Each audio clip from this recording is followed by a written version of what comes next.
Hello, everybody, and welcome to our panel today.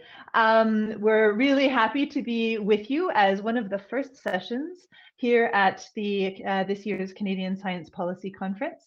So building transdisciplinary bridges to tackle the wicked problems,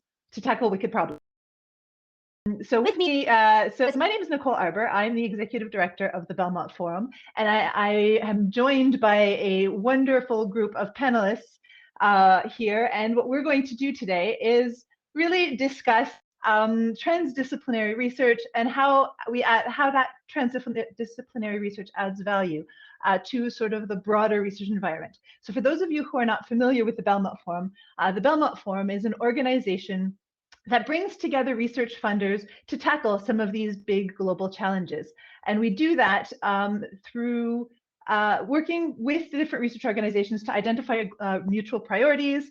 And then we bring funders from different countries, different geopolitical regions together, and through through a mechanism that is mildly complicated, but very cool, we are able to create an environment that brings researchers from different countries in social sciences, in natural sciences, and stakeholders together to engage in some of the challenges that we're all seeing these days, more and more, actually, as I'm sure we're all looking across, having just finished COP26, some of the things that we're seeing happening around in British Columbia. There's no end to the different examples that we can find out there. But before we get started, we wanted to get a feel for who is participating, who's joining us today. And so to do that, we thought we'd throw out a poll question. And that poll question is, how do you self-identify?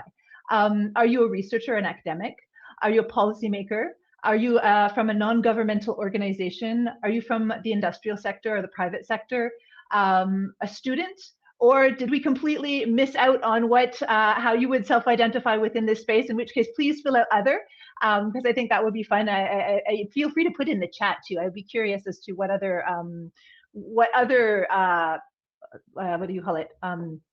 Selections we probably should have put in but didn't, so that at least we can know for next time. So a quick tally of the poll results would make me believe that we actually have 21%. They're changing. Other is getting bigger. So a large amount of policymakers. We're at 41% policymakers, 22% academics, 9% NGO, 3% student, and 25% other. So like I said, if you put in other, I would love to know what that other is. Just so that I have a feeling, so that we all have a feeling for who we're talking to today, but also so that next time I try to put together one of these poll questions, I have a broader selection for you to choose from. So the other thing, so as I mentioned at the beginning, we're going to be talking about disciplinary research.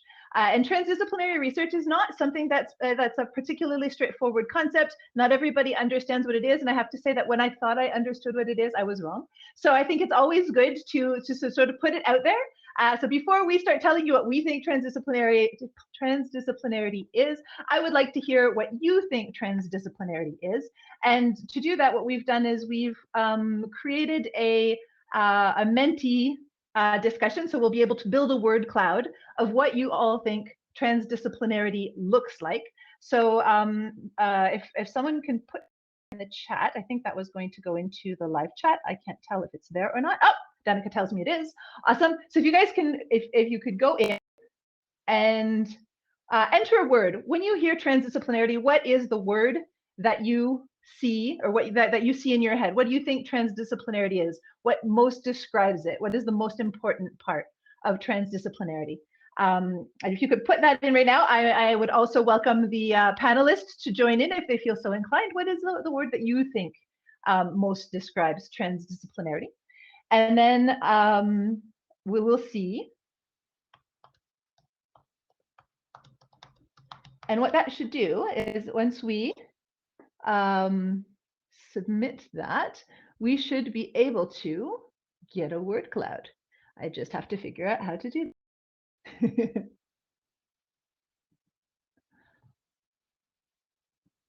All right. Okay. There we go. I have to send me the results by email. Who knew that? Apparently not me. So I will get to those results for you. But before and while I get those results, because we don't need you to wait here for me to get results, more importantly is to hear from our wonderful and illustrious panelists that I have gathered together with me here. The first and one of my favorite people, although I have to say that I normally stack my panels with most of my favorite people, so it's not really fair to say that she is my absolute favorite. There's so many favorite people on this panel, is Dr. Danica Guzny. And Dr. Danica Guzny joined NSERC in February 2019 as the Vice President of Research Grants and Scholarship Directorate. She also has the privilege, I think, I call it a privilege as the Executive Director of the Belmont Forum, of being the Canadian member of the Belmont Forum. So NSERC is the Canadian member of the Belmont Forum, and it's through Danica's particular sector of work at NSERC. So I'm always happy to see her. She comes to this position from multiple different positions within Canada's Research Council ecosystem. And before that, she got her Bachelor's of Science at St. Francis Xavier University and her PhD at and she has, among many other wonderful things, been awarded the Governor General's Gold Medal, among other awards. So Danica is also one of the people that I go to for all sorts of advice on many things. She is a brilliant individual, lovely to talk to, and is going to speak to you right now on, so she's going to, sorry.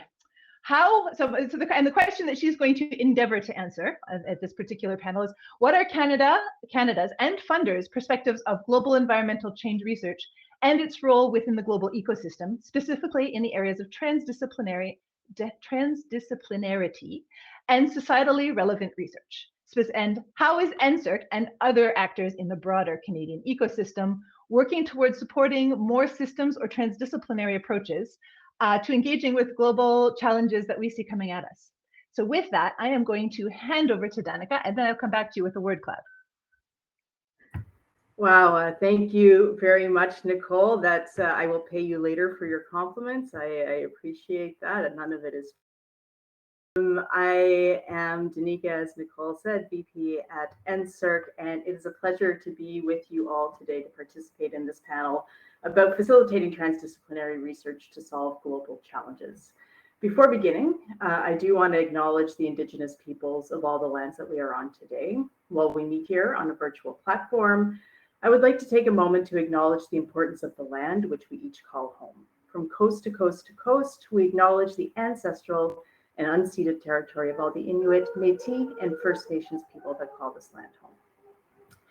Comme nos panélistes viennent d'un peu partout dans le monde, la discussion se tiendra surtout en anglais. Je vous invite toutefois à formuler vos questions dans la langue officielle de votre choix. So, the complex global problems, as Nicole was talking about, really do require an array of perspectives across disciplines, experiences, sectors, and so on. The definitions of the terms, and I am waiting to see how people define things through this Menti poll, multidisciplinary, interdisciplinary, transdisciplinary, do vary across fields and institutions. According to the 2021 report by the Council of Canadian Academies entitled Powering Discovery, multidisciplinarity is generally used for research that is additive in drawing experience from various disciplines. Interdisciplinary, on the other hand, is more integrative, offering a holistic understanding of complex research problems. And transdisciplinary is used to do research that integrates work from different fields to the extent that it transcends traditional boundaries altogether. I recognize these differences, and I will acknowledge that I will use the terms interdisciplinary and transdisciplinary interchangeably for the purpose of the discussion today. And so I'm giving you the heads up on that before I begin. The benefits to this type of research are many. We know that bringing multiple perspectives to bear on a research problem will lead to a more robust and useful solution, without a doubt. Interdisciplinarity invites scholars to make wider connections and to experiment with new tools, approaches, concept theories, and statistical analyses. And new knowledge and groundbreaking research can result from engaging in interdisciplinarity as researchers creatively engage with colleagues and embrace different ways of thinking and knowing. Funders have seen an increase in interdisciplinary research over the past 2 decades and have had to adapt our funding models and mechanisms to better support this. It's no longer strictly discipline-specific reviews and applications that we're seeing come in the door. NSERC recently commissioned a report called Powering Discovery through the Council of Canadian Academies to identify successful international practices in supporting research in natural sciences and engineering. And the importance of interdisciplinary research was highlighted, along with potential successful practices to support that. I will take a minute right now as a side note to let you all know about the NSERC panel on Wednesday, November 24th, 2:30 Eastern Standard Time, called the Research on Research Funding Practices, Powering Discovery Through Experimentation. I encourage you all to be there. So, what can funders do to promote and improve support for interdisciplinary research? I'm going to focus my last few minutes here on 4 key areas that were underscored in the Powering Discovery report: program design, peer review, partnerships, and special calls or grand challenges. So first, intentional program design. By this, I mean purposefully building in interdisciplinarity as an aim or requirement of the program, including eligibility criteria, use of funds, project objectives, and so on. And I'm going to use 3 Canadian examples to highlight this, the first being the New Frontiers in Research Fund. The New Frontiers in Research Fund, we call it NFREF or NFREF, or you name it, we have lots of acronyms here in the funding world. It was launched late in 2018 under the strategic direction of the Canada Research Coordinating Committee to support, and I quote, world-leading international interdisciplinary, high-risk, high-reward, transformative, and rapid response Canadian research. No small call to action here. The fund itself has several streams of programming, and of particular note for this example, the objective of what they call the exploration stream of this fund specifically emphasizes novel perspectives that combine traditionally disparate research streams. So to quote from the program literature, it seeks to inspire projects that bring disciplines together beyond traditional disciplinary or common interdisciplinary approaches by research teams with the capacity to explore something that might fail, but has the potential to have significant impact. So I think this is a great example of how intentional program design can really move transdisciplinarity forward. A second example is a recent one launched by NSERC, a pilot program called the Discovery Horizons program. And in this competition, the grants aim to answer natural sciences and engineering research questions that are best addressed through interdisciplinary approaches, advance natural sciences and engineering disciplines through cross-fertilization and new ways of thinking about research questions, ideas, frameworks, approaches and methods, infrastructure, people, partners, trainees, you name it, and to provide leading edge training for the students and HQP and interdisciplinary research environments. And the last example I'll use here is the intentional program design of NSERC's Brockhouse Canada Prize for Interdisciplinary Research in Science and Engineering. And it specifically recognizes outstanding Canadian teams from different disciplines who came together to engage in research, drawing on their combined knowledge and skills to solve a problem. And so this not only demonstrates intentional program design, but the importance of recognizing and promoting interdisciplinary research. So that's another part of the program design, is really trying to emphasize how important this is. The second lever that we have at our disposal as funders is peer review. Robust peer review, as you know, is the cornerstone for research funders, and it's crucial that we adapt our processes to ensure the best possible review of all applications.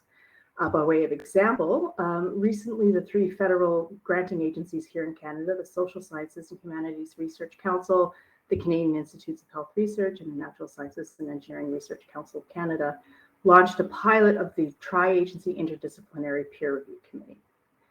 This committee provides an option for researchers working on interdisciplinary research to direct their application to a committee with expertise from across all of the disciplines, ranging from social sciences, humanities, natural sciences, and health. This approach will allow those applications that span the mandate of 2 or more of the federal granting agencies to have the breadth of expertise available and needed to appropriately review these grants. The third example that I will use, or the third lever or approach that we have as funders, is to establish partnerships that encourage interdisciplinarity. So here, I will highlight NSERC's participation in the Belmont Forum, and not just because I'm staring at Nicole's face on the screen here and she's moderating the session, although, it's good to have these links. So by partnering with Belmont, NSERC researchers can participate in Belmont Forum collaborative research actions like the resilience in rapidly changing Arctic systems, and that provides funding to support transdisciplinary team of natural and social scientists, and importantly, Arctic stakeholders that will conduct research and use the results to spur action, inform decision-making, and translate into solutions for resilience. In addition to partnering with other organizations at the agency level, we also encourage partnerships at the researcher level. And so here I'm going to highlight NSERC's Alliance grants, which encourage researchers to collaborate with partner organizations, can be from private, public, not-for-profit sectors. And these grants support research projects that are led by strong complementary collaborative teams that will generate new knowledge and accelerate the application of research results to create benefits for Canada. With an emphasis that the research supported by Alliance draws on diverse perspectives and skill sets to accelerate the translation and application of research results. Lastly, launching grand challenges or specific calls or having a dedicated funding pot on topics that require an interdisciplinary lens is another approach that funders can use. So in this case, I can use the example of the Tri-Council Healthy Cities Research Training Platform, where CIHR and NSERC jointly funded a national Healthy Cities platform to develop an interdisciplinary cross-sectoral training initiative that will generate cutting-edge knowledge and build capacity for implementation science and solutions-based research.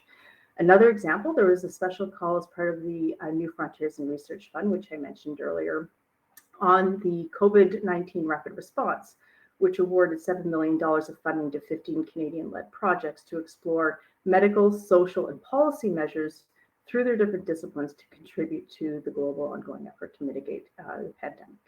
So with that, Nicole, I will pass it over to you and back to our panelists. Thank you, Danica. Always a pleasure to hear from you and to hear from NSERC. And there's lots of cool stuff going on. So I hope everybody was taking notes as to all of the different options and grants that they're going to be able to look forward to applying to in the not so distant future. So I do have the results of the. Now the question is going to be really, can I share my screen without completely screwing this up so that you guys can all see the results? Because I do think it's worth seeing. And then I will quickly, so let me just try this.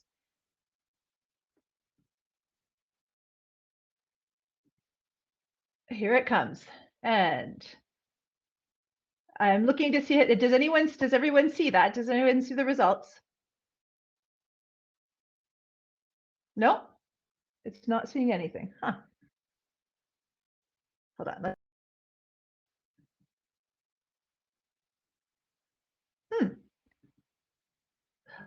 So failing that, what I'm going to do is I'm going to post the link in the chat. Results, and then I will invite everybody to look at it themselves.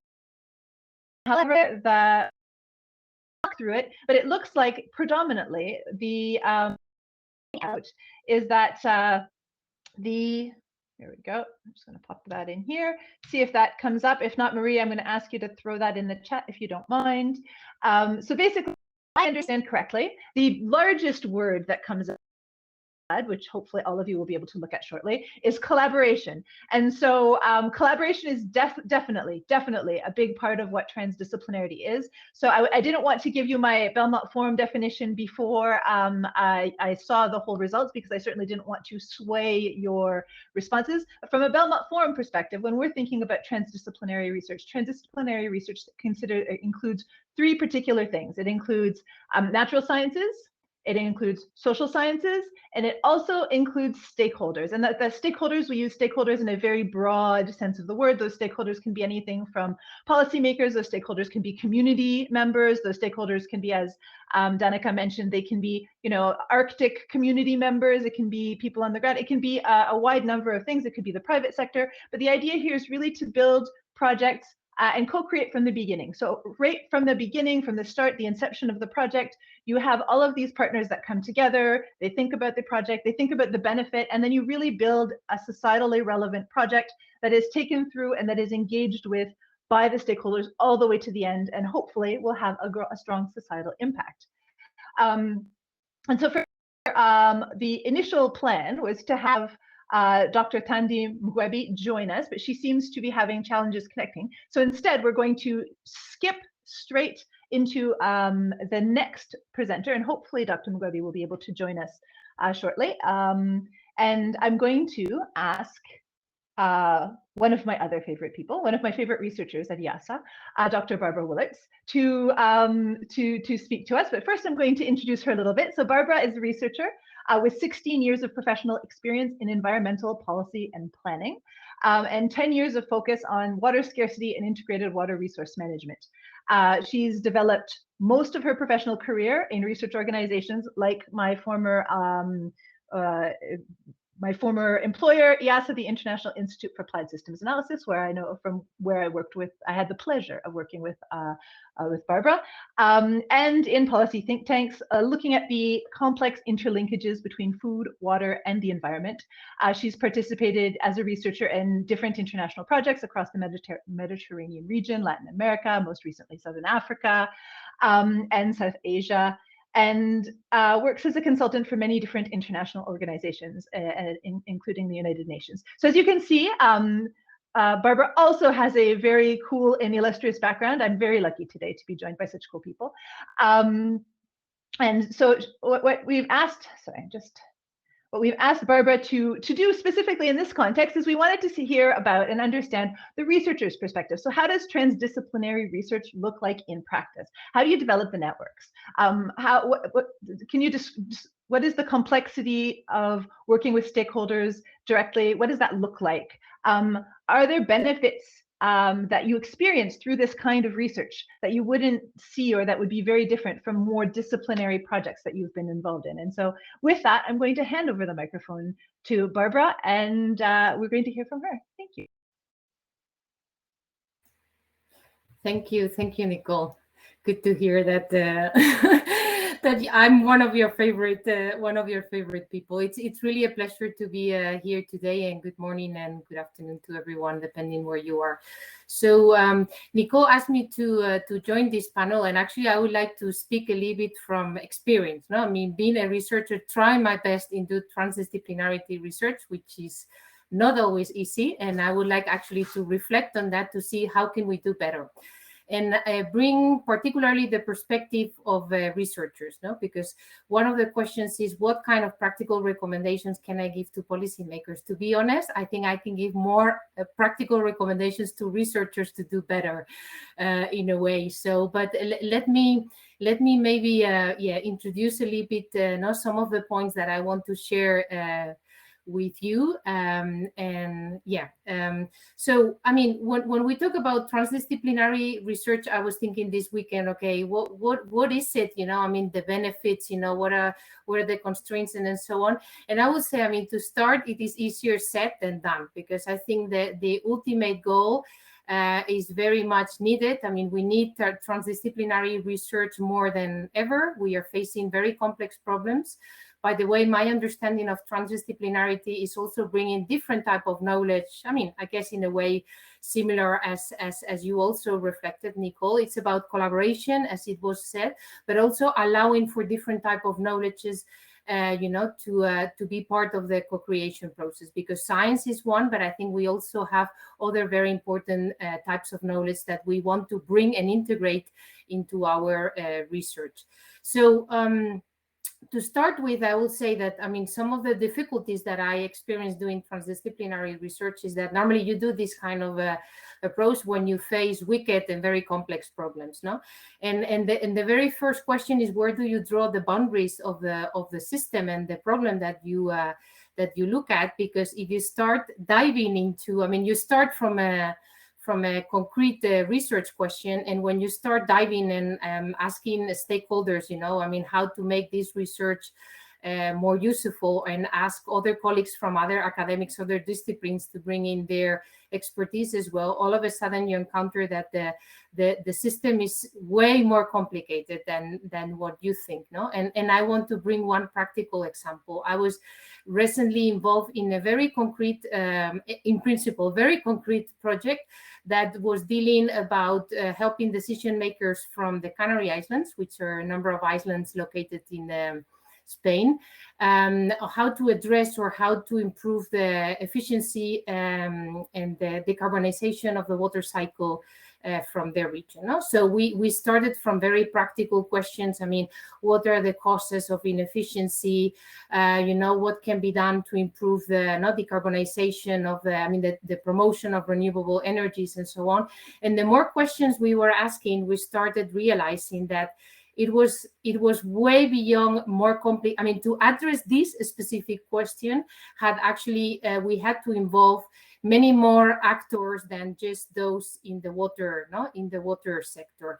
We encounter issues that when you deal with inefficiencies, I mean, some of these inefficiencies are not just because of pure technical aspects like, yes, aging infrastructure, but there is a lot of political and cultural considerations underpinning these problems. Also, at the time of talking about how can you actually decarbonize the water cycle of this region, we actually encountered that there was one of the most important constraints is actually coming from the legal framework that prevents the promotion of renewable energies, decentralized renewable energy system. And this is coming from regulations which are being developed at national level. So all of a sudden, when we were trying to frame a little bit, what was the space where we could work on, the discussions with the stakeholders, like, actually the first thing that you should be looking is what is the coherence or incoherence of the policy framework that we have, because we are really struggling as decision makers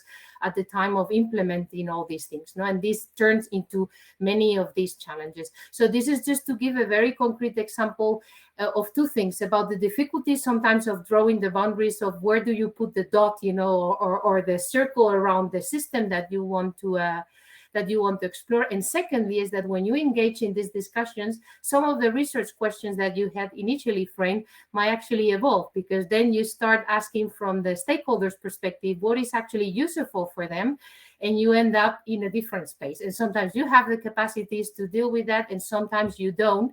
And then you need to find out, a good commitment of what you can do that is also useful for them. So this is some very practical ideas from experience. Another important issue that I think we are all confronted with, and not just in transdisciplinarity research, but also in interdisciplinarity research, the communication gap. We have within our academia, I talk to my colleagues, from the energy sector, from the food sector, from the, dealing with climate change, and we all use different type of languages, and it takes a lot of time to actually understand what everyone means. Well, if you translate that into a transdisciplinarity world where you have practitioners, decision makers, NGOs, local communities, the complexity, it's exponential. And just to sit around the table and understand what everyone means, it's a major achievement, actually. Once you start talking the same language. Another aspect which I found it also very relevant, and is sometimes one of the reasons because these collaborations, especially with policymakers and scientists, often fail, other than also because of these communication issues, is the timeline. So we as researchers, we embark ourselves in these kind of projects, and then we are asked, okay, how much time would you need to address these questions? And we say, well, 1 year is maybe too little, maybe we need 2 years. And then decision makers say, well, I need to find answers for this for next week. So, or at best in a few months. So how do we bridge, how do we bridge this? Because the timeline is also quite an important aspect. And then I think this is another aspect, and this is almost like a self-critic I feel I can do this because I'm a scientist myself. So maybe if other scientists do not agree, I can actually put this self-critic note to myself. I think for a long time, and many scientists, there is some sort of thinking that we have a kind of the knowledge supremacy, that the ones that we know best how to solve things are scientists. Nobody is going to deny it. I think here that science is a fundamental piece of knowledge and information, to generate evidence base and to make informed decisions. I'm not questioning that, but I think I question that sometimes when we try from academia to provide input, to decision makers to address questions, the framing of the questions is very much influenced by our understanding and our knowledge, sometimes very conceptual kind of approaches, or very, I don't know, not necessarily always down to earth and constrained by the boundary conditions that decision makers have. And the practical experience, because sometimes you can be you wanted to do like a super cool research project, and all of a sudden you have issues related to, I don't know, budget constraints, cultural issues, political, economic considerations. And with this, I want to say that at the time of framing a transdisciplinary research project that really aims to make a difference, I think we need to bring practical experience as well around the table, and not just, science is one type of knowledge, but there is also many other type of knowledge that need to be taken into account. And another, last but not least, before I talk about some positive examples or benefits that I found doing this challenging work, is that also, we as transdisciplinary researchers, if I can call myself, or those of us that like to call themselves that, they feel that they are in that space, we are a bit constrained by our own incentive schemes within academia, because we nevertheless sit in research organizations where career development is very much guided by metrics that apply to any kind of researcher. You need to deliver so many peer review papers, you need to, etc. No, and that's fine, and it's not in conflict at all to do transdisciplinary science with publishing very impactful and in high in peer review papers.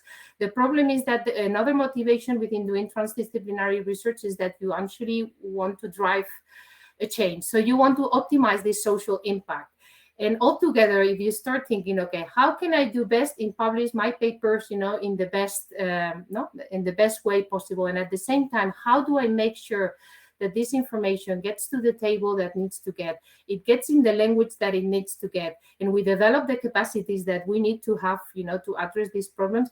This becomes a huge agenda as well for researchers, and the social impact of our research is not so often highly scored when you want to you want to go forward with your career development. So these are some reflections of experiences that I have, but I also would like to not to how do you say, people that are thinking of that, not saying, oh, I'm not going to go that pathway, because that seems to go more complicated. I think there is a lot of benefits. And I think for those researchers that really are, keen in doing, systems, using systems approach, there is no better way of getting this systems approach than actually understanding the many different type of visions. When one specific problem, the many specific visions that people bring to the table, and the very useful insights that they bring. I think this is really the way to do a down-to-earth system thinking. And from a pure academic perspective, I think it will make your research question much more relevant.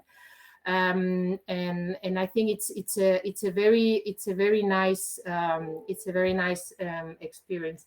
And the second thing that I wanted to bring to the table is actually something building on what was just said by Danica and some of the research areas or the key points that she mentioned.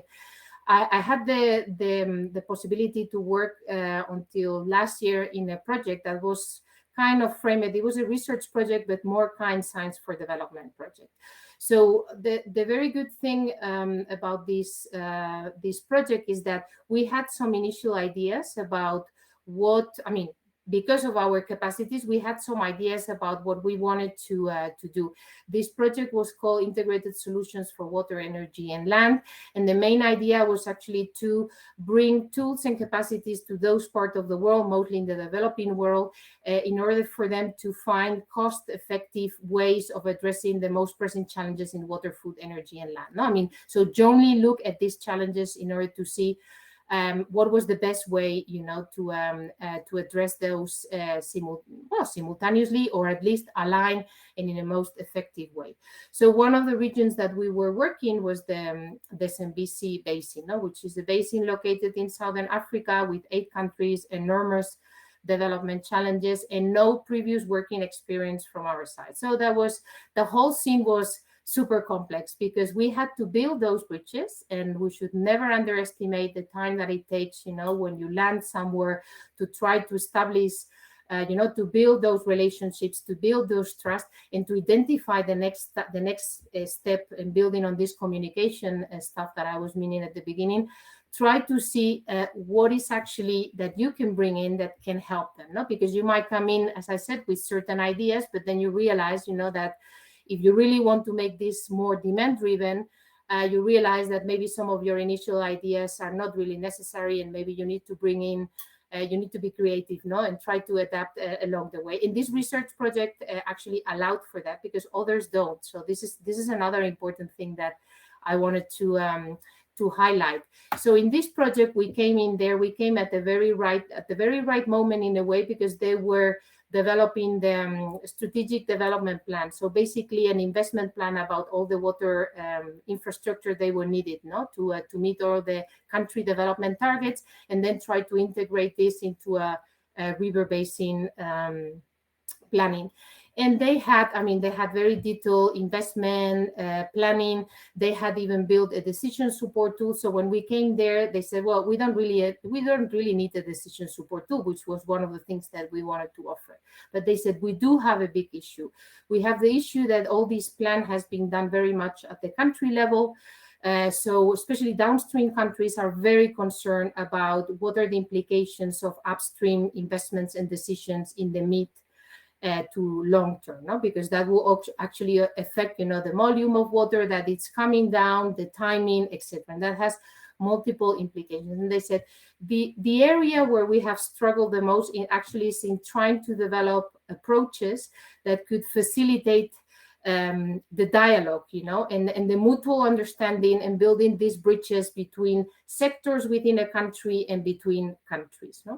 So we had the chance to actually bring some of our participatory tools into the project, and I think it was, first of all, it was very rewarding to see how, coming from a research perspective, we were able to plant our small seed, in bringing in some tools that were highly appreciated and highly used, and not only for the testing of the exercise that we did, but they want, and they are including this kind of participatory approaches for the regular update or their strategic development plan. So we could leave some impact there, a tool that goes beyond a legacy of a project, that goes beyond there and actually serves a purpose. And one thing that I will still remember very good from the CSPC Watercourse Commission, the project manager, he said to me, I've never seen people so engaged in any meeting we had, and people not looking at their phones and at their computers, like really diving into this conversation, because they felt it was great, the experience. And I think I will leave it here. There is some more time for discussion later, and happy to share some further thoughts. So over to you, Nicole. Thank you. Thank you, Barbara. And that was just some examples of the really cool research that I have had the pleasure of experiencing that Barbara has been doing over the years. There's so many cool things. And actually, I probably should have mentioned it when I was introducing her, but Barbara has also received recent Belmont Forum funding, which makes her all that much cooler. Not that, she's not already cool enough as it is, but it's always good to have Belmont Forum funding. She's one of our lovely Belmont Forum funded researchers. And so with that, I will take us to our next panelist. And so is Toby Wardman, and Toby is the head of communications for CSPC, which is part of the European Commission's scientific advisory mechanisms that provides independent scientific advice to the European Commission to support decision making. And if you want to hear that said way better, you should listen to the CSPC podcast, because Toby's got it down pat, and you'll get a better understanding. But also because the CSPC podcast, if you're really interested in that science to policy interface, has so many cool conversations that are definitely worth listening to. So CSPC brings together over 100 different academies, young academies, learned societies, over more than 40 countries across Europe, and has a mandate to not only communicate about the science advice it gives, but to raise awareness and stimulate conversations. Toby was trained in philosophy, worked in political and science communications in the UK before moving to Brussels. And as I mentioned, and he's also the host of the Science for Policy podcast, which is the one I just mentioned, of which I am a gigantic fan. So if you ever follow my LinkedIn feed, you'll see that every time another one comes up, I'm like, oh, you should listen to this one. It's really cool. So with that, I have invited Toby to join us because I really wanted to also talk about communicating transdisciplinary research, communicating success. And so as someone who gets all the stories at the Science Policy Interface, or at least a really good variety of them, a good chunk of them, what are some of the challenges you see in this space for researchers and policymakers?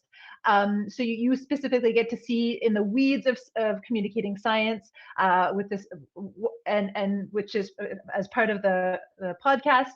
And so just if you could speak to us about some of those sorts of bits and pieces about the communication and some of the challenges that you're seeing around that. And with that, I'm going to hand it over to Toby. Yeah, thanks, Nicole, for the overly flattering introduction. She graciously omitted to mention that one of the cool podcasts is in fact with her. So there you go. So yeah, as Nicole said, my job is to talk about the implications of transdisciplinarity in science and in science advice for science communication.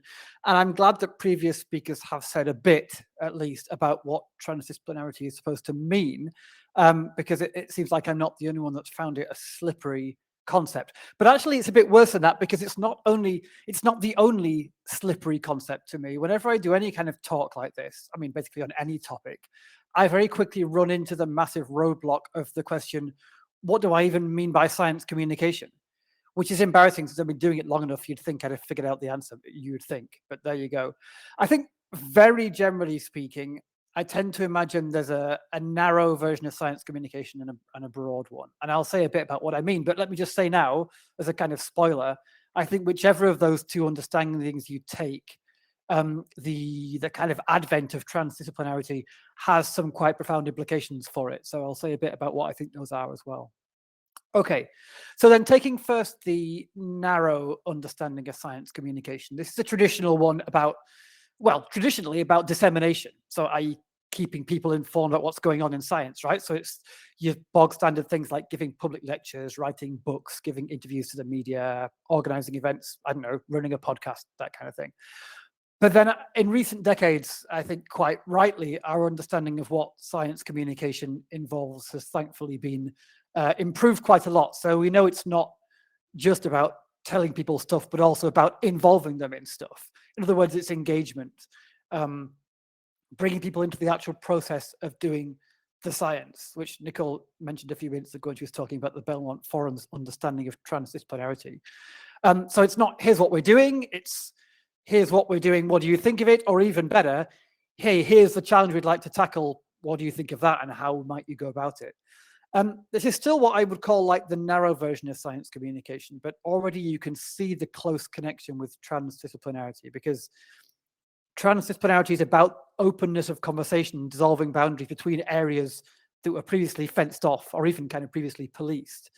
And we need to do that, as it's been suggested already, because the point of transdisciplinarity in science, especially in science for policy, is to make sure that we end up with the kind of science that engages with the big, complex challenges that society faces, right? The wicked problems, as in the title of this session.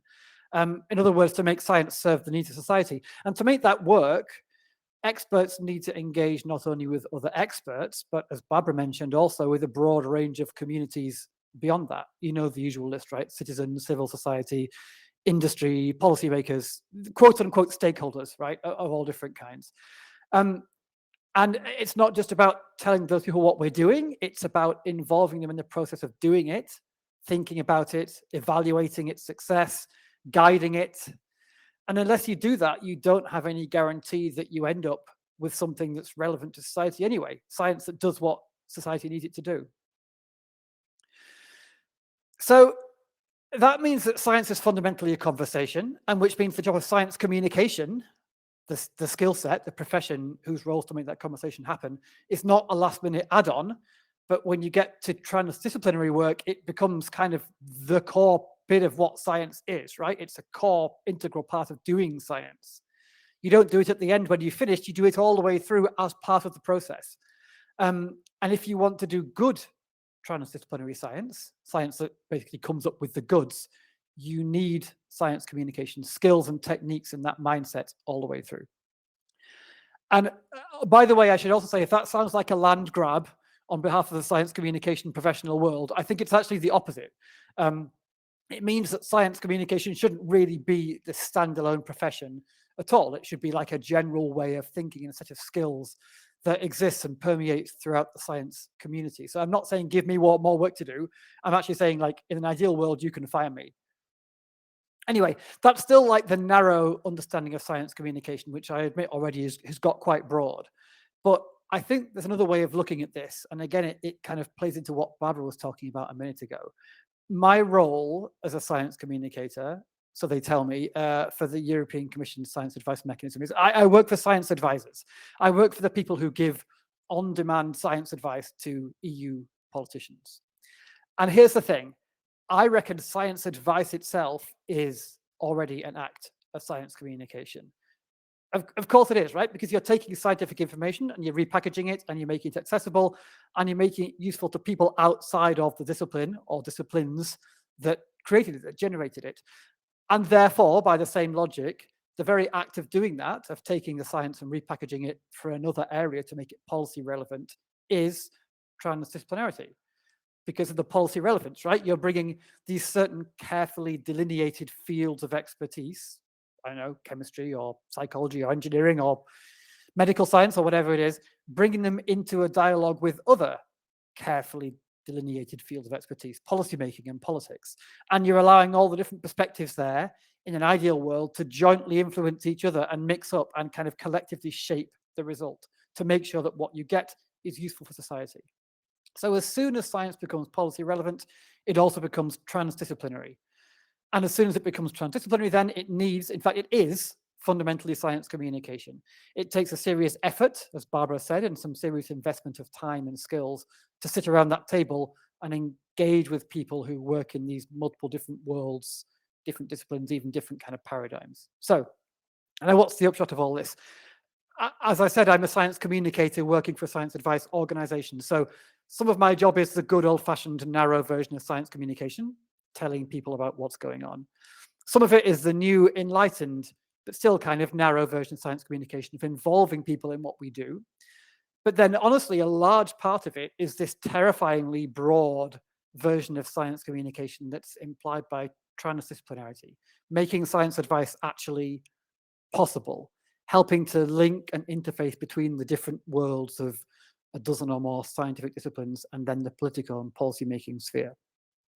Anyway, that's it. I think that's probably the closest I'm going to get, at least in these few opening remarks, to a concrete example from my own work. Sorry, Nicole, but, you know, ask a philosopher to join your panel and you get what you deserve. I have to say, Toby, I got exactly what I wanted, so you have nothing to complain about. I think that was wonderful. So thank you very much for talking us through some of those things, and also for it's really making us think about the different ways of science communication, or the different ways that you see science communication and how that pulls together. And so we also, I think we had Dr. Thandi Mugwebi just join us, although I'm just making sure that I still see her on the screen.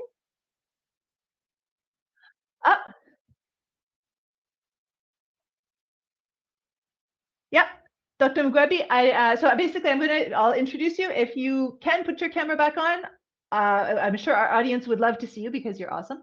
But if you can't, we would also love to hear your beautiful voice. So I will start by introducing you.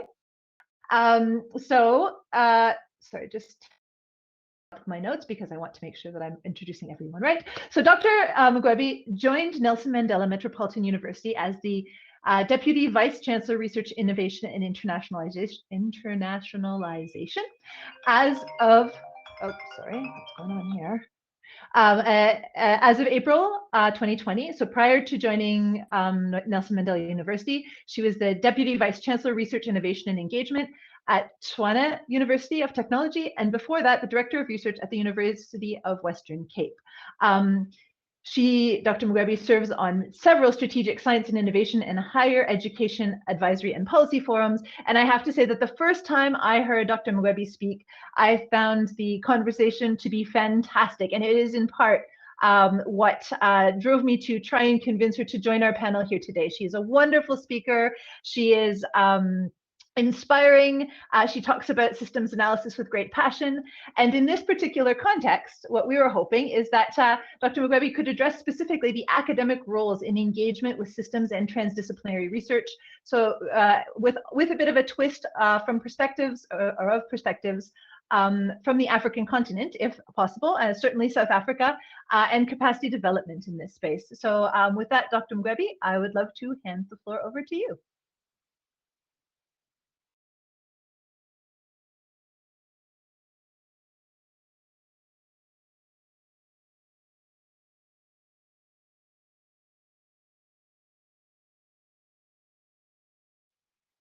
Okay, so we may have lost Tandy. Unfortunately, it seems that in our great world of to everything, it doesn't always work out the way we want it to, but she is wonderful and inspiring. And if we can't get her back for this panel, I highly, highly advise people to seek out opportunities to hear her because she's amazing. And so with that, then I think we can start moving toward questions and answers. So I noticed, and I'm very happy to see that there seems to be quite a number of people who have put some discussions right into the live discussion forum. And so I'm going to start from there. Of course, I have lots of ideas and lots of questions, and it's not often you get to bring all sorts of people like this together and have them at your beck and call. So we'll start with all of the questions that we see on the screen, and then I have a list of questions that I've been able to think about over the last little while. So the first one here from Anush Shukula, I'm going to totally mispronounce, Shukula Jones. I'm curious about navigating cultures. What advice or techniques do you employ to navigate the difference among disciplines, stakeholder groups, and other aspects of diversity? And this is a question that I think everybody could answer, but I'm going to throw it at Barbara first, if you don't mind, Barbara, if you want to tackle that one first. Thank you very much for the question, because it's very important and very complicated at the same time. So I can talk. I mean, I guess there is quite a bunch of different ways in which to look and take care after these things. I can talk from experience what has worked in my case. Not just to address and navigate the different cultural aspects, also to manage, because I think that also connects somehow to also other questions that are more related with power dynamics. No? I mean, you normally have, when you sit with the stakeholders, you also quickly risk into the issue of having different power dynamics. Some stakeholders that speak louder, and they they are going to be listened more than others. And also, and very related to diversity as well, make sure that everyone is around the table. So from my practical experience, I mean, things that have worked, and I'm actually happy also to learn from other colleagues. First of all, when you design a stakeholder engagement process to embark them into transdisciplinary research, you should not underestimate the time that is needed to do a good mapping. I mean, make sure that all the different stakeholders, whether represented, I mean, they can have their voice at the table or represented through others, invest enough time, in making sure that everyone that is affected by a problem or has a say with this problem is somehow represented in that table, because I think this is the very first way in trying to avoid biases, no? That some speeches or some ideas predominant over others. I think there is also, I mean, managing a group and making sure that you address all these different cultural diversities also somehow requires facilitation skills. I mean, it's not that anyone can just sit around a table and facilitate these discussions. Sometimes are very sensitive because it touches upon people's livelihood. So you have people seated around the table, they don't see that as an external problem. They face this problem in first person, no? So you need to have proper facilitation and training skills when organizing these discussions. And then one thing that we experienced, so this example of the project that I gave, we also did a similar exercise in the Indus, which is a very political sensitive area between Pakistan and India. And at the time of designing the workshops that we did there, we also find that one of the things is that it was going to be very difficult is actually people to feel comfortable around the table and being able to share their ideas and their perspective, no? Because sometimes are very sensitive. So one thing that actually worked for us, we did the so-called Chatham House rules. So basically, this is an approach where every discussion that happens within a room, I mean, people are free to to express their point of views and bring their ideas, but anything that is coming out of this meeting is not necessarily so do you say assigned? I mean, certain type of statements are not assigned to a given person. I mean, not to put that person on the spot and actually give the freedom to this person and any other to express freedom, freely. The way they they feel. And yeah, I think this is some hints of things that somehow have worked. Perfect. Thank you so much. So we have Tandy back on the screen. So I am going to hopefully we're going to jump into her presentation. Tandy, did you hear the whole preamble? Do you want me to do it again? Do you remember the question? Did you hear the question? I heard all of it, and then I got cut in the middle while you were towards the end, and then you handed off to the next speaker. Can I? Okay, no worries. So yeah, please. I just wanted to hand it right back to you because I want everyone to have the opportunity to hear from you because you're such an awesome speaker that I'm really happy that you were able to make it. So I'm so sorry about all of this. I'm so sorry about the connectivity. So I had to go around the building now to find a perfect spot. I don't know what's happening today, but I hope you understand. I came here to just speak about, firstly, just one example that we have at the university that's, I think it's our prime example of transdisciplinary research. I know I joined at a time when you were saying transdisciplinary research is such a concept that's not really, it's very fluid and it's not really interpreted the same way in different contexts. But I must just first maybe make a statement saying at universities, as we are in charge of training the next generation of leaders, it's not really a perfect example or a perfect setting for transdisciplinarity because of the rigid nature of universities and the territoriality at universities, as you would all agree. The faculty boundaries are difficult to dismantle, and project inclusion and diversity is not it's easy to say, but it's not easy to implement. You have to be consciously engaging colleagues, as I've heard now from the previous speakers.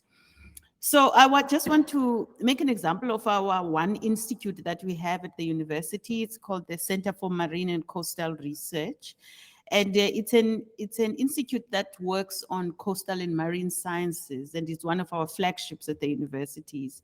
And what it has, I think, successfully done in terms of including a number of people from various disciplines is to create an environment. We are lucky that we've got an ocean sciences campus, and that ocean sciences campus, by its very nature, is not only looking at marine sciences only, it's also looking at aspects of gender, looking at aspects of population dynamics, looking at food security.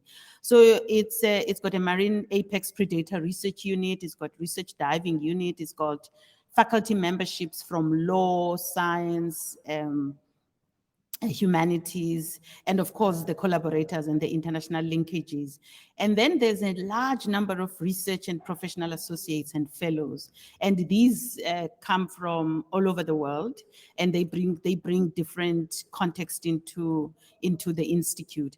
And then we've got distinct research chairs, one of them being the research chair in the law of the sea and development in Africa. You've got a research chair in marine spatial planning, ocean cultures and heritage, in food security, marine food security, shallow water ecosystems, identities, and social cohesion in Africa.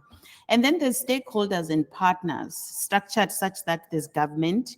There's also a large contingency of local communities and experts within Port Elizabeth. We are situated in a coastal city, a small coastal city in the east coast of South Africa. It's called Port Elizabeth, now called Gqeberha, and it's in the municipality of Nelson Mandela Bay. And we've got Nelson Mandela Bay Maritime Cluster, and that brings about communities that will become part of the Coastal and Marine Research Institute. And then we have industry consultants and non-governmental organizations. I must say that we haven't successfully infused transdisciplinarity throughout the university. Our aspiration is that we become a transdisciplinary university, but that's more difficult to do than to say, because there are a lot of measures that you would need to put in place to become such a university. You have to work on rewards and measures, on incentives, on the logistics of joint appointments, because these people now don't necessarily have to belong to a particular faculty and have a home as it is traditionally known in a university. And then there are issues of publications, and as you know, systems around the world, major systems around the world, particularly in our system in South Africa, it's still, research excellence is still rewarded based on an individual. And with transdisciplinary work, you need to incentivize teams. I must say that there are emerging platforms where teams, for example, in innovations, teams are rewarded, and that's cultivating transdisciplinarity. We do not have indicators as yet in terms of a research excellence framework in South Africa, so that we can work on incentivizing and rewarding transdisciplinary teams, and also I guess, defining exactly what research excellence is in terms of transdisciplinary approaches.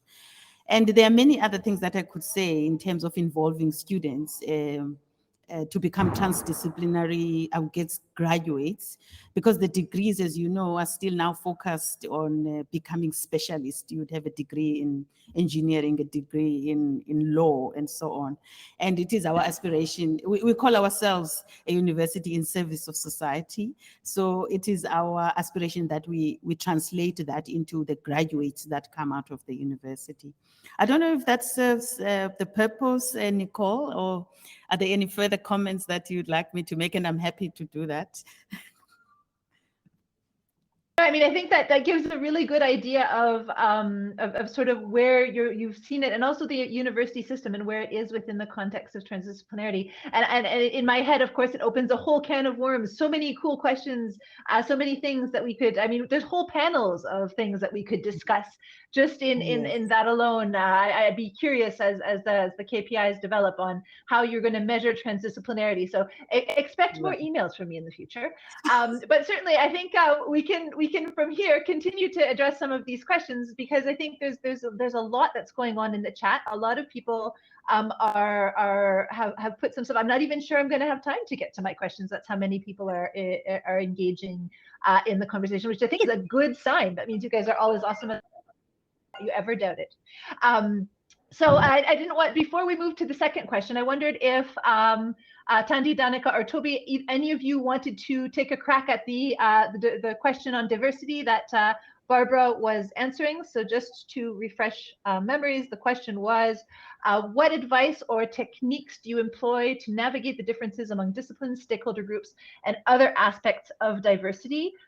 We heard from Barbara, but did any of our other three speakers want to comment on, add anything to that? I can add just one point. I mean, it's not an answer to all of these. These are complex, as you'd know. Diversity, there's an angle of inclusion in it. And there's diversity in knowledge, there's diversity in representativity, in terms of different people, different contexts. In the South, particularly in Africa, there are lots of debate and lots of writings about knowledge transfer from the North to the South, that this should not be, which is correct, because of the history that things that have happened in the past. And now there are deliberate efforts to, when we get into partnerships, that both voices are heard and there's a deliberate intention to solve problems that are local. I would say that to get to a point where there's satisfactory diversity and inclusion, it starts with the project goals, whether the project goals from the research perspective, whether they are for developing capacities for transdisciplinary research and teaching, and then it would go on to perhaps define the exact framework of what type of knowledge is going to be produced from that project. That will allow inclusion of the different actors from academia, from industry, from local communities. And I think most of our problems in the region are very much, they need a lot of community involvement and community engagement, which is a different topic altogether and is complex on its own. But it's something that needs to be infused into project execution and into networks and contractual agreements between two parties when we get into these project agreements. That's all I can say for now, Nicole. That's my input. Perfect. So if Danica or Toby want to join, I will let them jump in. I will give 5 seconds. And if not, I'm joining to the next question. Oh, I see shaking of heads. All right, then that's even easier. So my next question here is from Sean Norton, who'd like to better understand the practices for working with policy stakeholders to proactively understand policy demands in order to anticipate research needs well in advance of when the results are needed. I'm trying to decide who I should stick with, or who I should attack first with this one. Danica's got such a lovely smile on her face that I think I'm going to hand it to her first. How would you like to take a crack at this one, Danica? I'll take a stab at it. The smile kind of goes both ways. It's like encouraging you to move on, or I'll handle. No, I'm happy to discuss this. It is something that I think is quite important. And as someone who used to be a scientist, now working in kind of the policy program space, it's something I do think about a fair bit. Not that I have much of an answer, unfortunately, here. I think it actually links to what Barbara had said earlier on in the first question, acknowledging that there's a difference of culture, the communication style, the jargon, the acronyms. First, you got to get around all of that and build that relationship.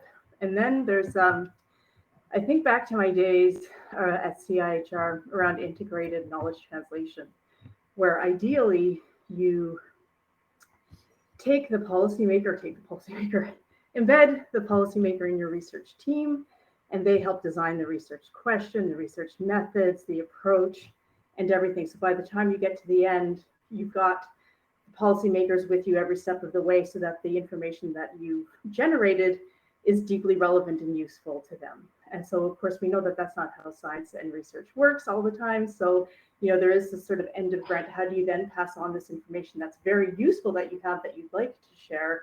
And so for that kind of, I call it end of grant knowledge translation, again, using words that were developed by CIHR. But in that case, again, making the good relationships and getting those connections so that you know who to pass it on to, and then being able to simplify the results. I find that there are times, and I'm very much guilty of this myself, where I go into very detailed, in-depth knowledge around what we found and the impact and the importance. And sometimes the policymakers may need a different level of detail or more layperson terms. So understanding, how to best communicate with them the results that you found. So either embedding up front and bringing the policymaker through to the end of the research project, or at the end of the research project, finding a good way to build that relationship and communicate effectively is very important. Now, in terms of setting out those questions, the best way to know what they need and what they would find policy relevant research is to ask. You can also look at documents that are available, online. So here in Canada, in terms of our federal government policy, when you look at what gets announced in the budget, the federal budgets each year, what gets announced in policy platforms as they're campaigning, those are good indications of where research could be used or evidence could be used to inform those policies. So that's one example of, sort of reading the tea leaves before, but really being direct and knowing who to reach out to and asking them directly would be a great way to go. And I don't know if that answers anything, but happy to discuss it further. So from here, I'm actually going to ask Toby if he could speak to this a little bit from CSPC's perspective, because as an organization that does science advice and as the gentleman in charge of a lot of the communications, or at least who sees, I'm sure, a lot of the communications, is there anything that you've seen that would speak to that in terms of, having that, building that interface so that you can better anticipate the questions that are being asked and understand what the policymakers are looking for? Sure. I mean, well, so from our point of view, we kind of cheat because we are reactive. So CSPC, it only answers direct questions asked by policymakers. So it's usually very clearly laid out. Although we have learned in the few years we've been around the value of a very carefully defined scoping paper, define the question very exactly. And that, of course, usually involves work not by the kind of politician himself who asked the original question, but by often us, the scientists working with the policy officials and so on inside the European Commission to define exactly what we're going to cover. And that's not a straightforward thing. But I would say, like, more generally from conversations I've had with people who are working more at the coalface and trying to define research agendas to fit with policy. Really, the most important element is building trust. And there are all kinds of elements to that, just as there are in building any human relationship, being open, developing mutual respect, being able to talk in confidence, as we talked earlier about the Chatham House rule, or behind closed doors and so on, being clear about each side's roles and the limitations of what they can and can't do and say, admitting mistakes and limitations in what they have and so on. But the kind of overall point is that it's about human relationships. It's not about institutions or structures or topics, but about making connections, and that really takes time. The other thing I just say as a really kind of unhelpful aside is that let's not forget there's another fairly fundamental value in science apart from policy relevance, which is independence, right? Neutrality. And there's more than one example in the history books of attaining a high level of policy relevance by closely involving policymakers all the way along, only to fall foul of public controversy or criticism at the end when it enters the political sphere and we suddenly realize that we've been led down one particular, not necessarily universal route. Very good point and helpful aside. And so Tandy or Barbara, did either of you want to take a stab at this one?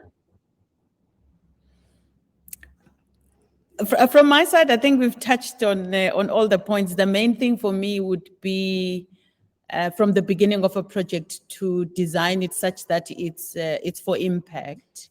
And I think the great point about communication and science communication for policy is important at the early stages of designing the project for impact. I think that's the main contribution I would have made, and I think I'm repeating what has already been said now. Yeah, I don't right, think so I have anything to add. Oops, sorry. Go ahead, sorry.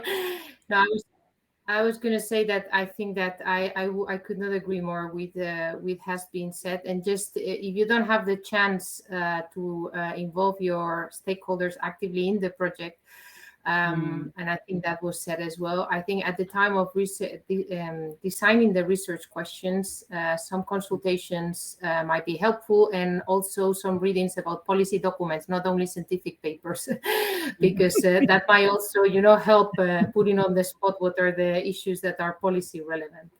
Right. Excellent. So much good advice here. I love bringing people together who know way more than I do. It's awesome. So our next question is from Huskin Michael, which I suspect it might be Michael Huskin. Do you have any tips on how to balance the perspectives of actors, especially regarding qualitative evidence, and how might you weigh different stakeholder views? Oh, I'm going to let Barbara tackle this one first, because I suspect she might have some on-the-ground examples that she could use. So just I'll repeat the question. How do you have any tips on how to balance perspectives of different actors, especially regarding qualitative evidence, and how might you weigh different stakeholder views? What do you think, Barbara? Yeah, complicated question. Not so easy to. I mean, if I have a bold solution to that. So again, and just reflecting from experience in the processes that I've been involved in trying to do. Bringing in different type of perspectives. Actually, we hardly have tried to converge. We have allowed, let me frame it the other way around. I think we have allowed that different solutions might be possible. So different perspectives bringing different values. And what I mean with this is that every different perspective or every different solution that is proposed to address certain problems has a value. Has a value in itself. So we have never tried to converge, or we are actually trying to avoiding from converging into just one solution or one approach that prevails over the others. In most of our projects, I'm just thinking loud that we apply this very much in scenario forward-looking exercises, and we actually allow different type of visions to materialize, because all of them, are possible. And at the time of weighting quantitative versus qualitative kind of approaches, I think this is a very relevant question. The way we have integrated this so far, we actually built, or we are trying at least, coming more from the angle of trying to bring in these different qualitative perspectives, and to the extent that it's possible, support those with quantitative data, and not the other way around. But maybe other colleagues also want to share their views. Anyone else have any thoughts? My first, my first point of contact would be to ask Tandi if, from the university's perspective, is there anything that you've seen in this context that has been particularly helpful, or that has been very successful? In terms of policy engagement? No, in terms of, sorry, I am just making this, bringing this one back up. In terms of bringing together, balancing the perspective of actors. So especially regarding qualitative evidence, weighing in different stakeholder views. So when you're bringing together these communities, like you described, particularly, when it's a wide variety of perspectives, how do you balance that? How do you make sure everybody's voice is heard? Those sorts of things. Yeah. The important thing I can mention is my experience from Nelson Mandela University is that in the past year, we implemented a new organizational structure that has got a division of research, and that's my division, Research, Innovation, and Internationalization. But there's also a division of engagement and transformation. And that engagement and transformation is largely responsible for engagement with communities and to draw from the experiences of the communities into the projects of the university. And that is going, I think it's going very well in my view. We haven't arrived at a point where we can say we're perfect now, we can be a model. We're not a model, but I can see the impact of that decision, in the sense that we've got community-based projects where they are directly related to the needs of the communities, and the conceptualization occurs at community level. For example, you take a small issue of addressing food hunger. Hunger and food insecurity. And a project like that, where we have communities that have designed community gardens through an engagement with the university. And it's interesting to see how the community leaders who are not academic, who have got nothing to do with the university, are now being associated with the university because of the, I would guess, of the association with the university. And then now what we're trying to do is to get students to be involved in sustainability projects that are talking to the needs of the communities.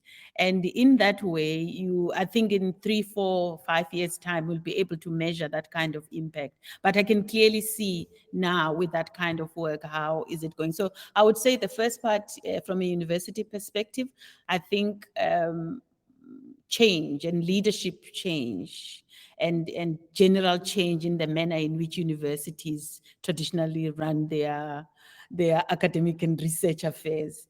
And I think the sustainability dimension into universities has brought a different angle into how we interact with communities. That's my input into this question. That's awesome. Thank you. And so I'm actually going to turn to Danica and ask her, from a research council perspective, do you see any of this play out? Is that something that you've seen from an NSERC perspective when developing different sort of calls for proposals or thinking about the way the research funding plays out? Is this something, do you see the dynamic play out yet? Is this something that you think is still in development? So I would say right now, from NSERC's perspective, we have certain set programs, so it all would play out in a particular peer review way. And in our current context, we have this one new transdisciplinary, interdisciplinary program that's just underway right now. So it's sort of playing out as we speak. Our other programs, I don't think would be as appropriate to speak to for this question. So yeah, I don't know if that's helpful or not, but we do have other, like I was talking about the New Frontiers and Research Fund that's being run through the Tri-Agency Institutional Programs Secretariat at SSHRC, and those sorts of things would be where you would see these playing out. So I can't speak to their results yet, but I do know it's working for them over there. Okay, Toby, did you want to tackle this one, or no? I couldn't add much to what's been said, I don't think. All right, so I have 4 minutes before I'm taking you guys back to some polls so I can figure out whether or not we have changed your way of thinking about transdisciplinarity. I'm going to see if we have one more question that we might be able to tackle in a quick way. So I'm just telling my panelists this to make sure that any answers we get are as quick as possible. Okay, let's see here.